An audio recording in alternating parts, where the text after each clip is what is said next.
ഇതാ ഗൈസ്, 2 വർഷം പ്രായമായിട്ടുള്ള വിയറ്റ്നാം എർലയാണ്. ഇതാ അതിന് ചക്ക പിടിച്ചിട്ട് അതിന് താങ്ങാൻ പറ്റുന്നില്ല. പ്ലാവ് ഒടിഞ്ഞിരിക്കുകയാണ്. അതിന് ഞാൻ ഒരു കുത്തൊക്കെ കൊടുത്തിട്ട് ഇങ്ങനെ നിർത്തിയതാണ്. കണ്ടില്ലേ?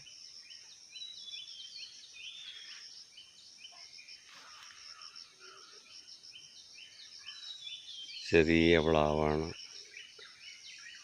ഒരു തൈ മേടിച്ച് കൊണ്ടുവച്ച് ഇതാ ഇതിപ്പം 2-3 വർഷത്തിലേക്ക് കിടക്കുവാണ്. ചക്ക നിറയെ പിടിച്ചിട്ടുണ്ടായിരുന്നു. പ്ലാവിന് താങ്ങാൻ പറ്റുന്നില്ല. ഉണ്ടല്ലേ? ഇത് പൊട്ടി പോകുമോ എന്നുള്ള പേടിയുണ്ട്. ഒരു കുത്തൂടെ കൊടുക്കേണ്ടി വരും. ഈ പ്രാവശ്യം ആദ്യമായിട്ട് കഴിച്ചതാണ്. Okay guys.